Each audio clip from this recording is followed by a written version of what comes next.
Hi, folks. Welcome back to Technology Review. I'm your host, Mac Jackson Jr.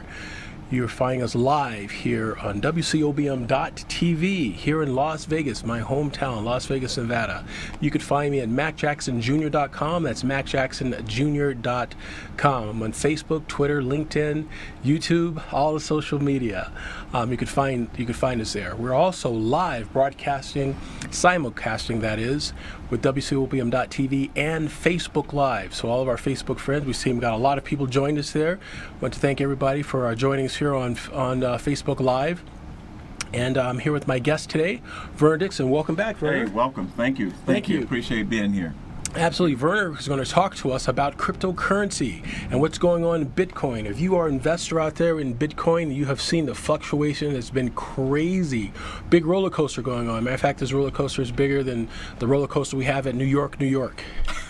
That's a great analogy. As far as the fluctuation in Bitcoin investment. So we're going to talk about that and what you should expect in other cryptocurrencies that are happening too in our future. So Werner, tell us the news. What's going on with Bitcoin? Well, I'll start out with US High Tech. I know I get a lot of questions on that, and you probably do as well. Yes. And we started the last time talking about US High Tech. First thing I want to let people know that US High Tech is still an ongoing concern. We're in 80 plus countries, and they're still operating. They're still moving forward on everything else that they promised that they were going to do, except here in the U.S. and Canada, because we had some people who were over exuberant in terms of how they promoted the opportunities. Mm-hmm. So therefore, the rest of us had to suffer from that perspective in terms of adding new business to the account. But any old business is still going to be taken care of. So we're safe and secure at this point. That's it on US High Tech. Okay. Very good. All right. Good to hear. Definitely good to hear. So as far as cryptocurrency in its current form, for example, Bitcoin, mm-hmm. This is 2018, and Bitcoin is seeing a tremendous volatile change and upward, and also dropped too by 20 to 25% or something like that. What does that mean? Yeah, it actually dropped down to over the last few days, dropped down to 10,000. So what that means 10,000 is that there's a lot of things happening in the industry. I mean, if you're following it at all, you'll know that there's a lot of things that have dropped. A lot of the currencies went down. Yes, they have. A lot of the currencies went down. But if you are involved in the industry and understand what's going on, you don't get affected by that because of your diversification, if you've done that. And if you're in cryptocurrency for the long term, mm-hmm. That's the issue. And that way you don't have to worry about these volatile roller coaster things like you have in New York, New York. So you don't have to deal with that. So you can buy and hold, or you can buy and mine. When you're mining, in mining, for those that you don't understand, that is that the network of computers that are attached together, there's an algorithm that has to be solved on the network in order to generate new coins. As that algorithm is being solved, that's called mining. And the reason that it's called mining is because when Satoshi Nakamoto first did his white paper, he did an analogy to gold mining, and so it's stuck. I see. So that process now we term mining. That's what it's called. And if you're mining, you have more of a consistent process, and you don't have to worry about the big swings mm-hmm. in the market for any of the coins that you're mining. So that's the way to go right now in terms of buying and holding and or mining. And that's what I recommend now is the mining portion of it as well. The mining portion. So for someone to get involved in the mining, I've heard lots of different stories. Maybe you can explain to our viewers as well. What does that entail if someone wants to become a cryptocurrency miner instead of an investor, or are they synonymous, or how does that work? Okay, if you can still call it an investment. Basically what happens is that when you get into a mining pool, as an example, that mining pool, you provide the income for that mining pool, whether it's cryptocurrency, one cryptocurrency or another. Mm-hmm. It usually started out with Bitcoin, but now they're also taking Ethereum in terms of setting up mining opportunities as well, and they have it on some of the other currencies. But the company actually goes out and actually buys hardware, buys the processing servers to actually do your mining for you, and you leave it in the pool. And so when that pool earns income, then you split it between everybody who's in the pool. Okay. But if you wanted the hardware, you can ask the company to actually send you the hardware. It's not practical to do that, but you can actually own your own hardware. Okay. And you So do that in pools. let's dive into that for for a minute or two. So if someone were to buy their own hardware, that means that they can have their own server at their home. I'm just talking a basic operation. Yeah, yeah. Again, it's impractical for several reasons, and that's the cost of keeping that server on 24/7 and access to the internet. But what that server will be doing, it will be going through these logical calculations, figuring out transactions back and forth, Correct. be a part of the blockchain, right? Correct, correct.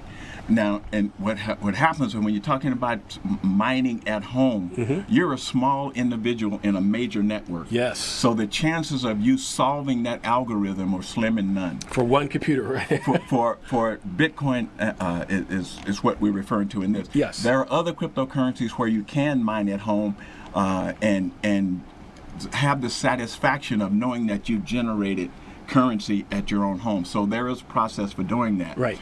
But there is a process also, and I'll be talking about that maybe a little bit later on, where you can actually have a mine at home, but your mine is actually connected to the rest of the mining pool.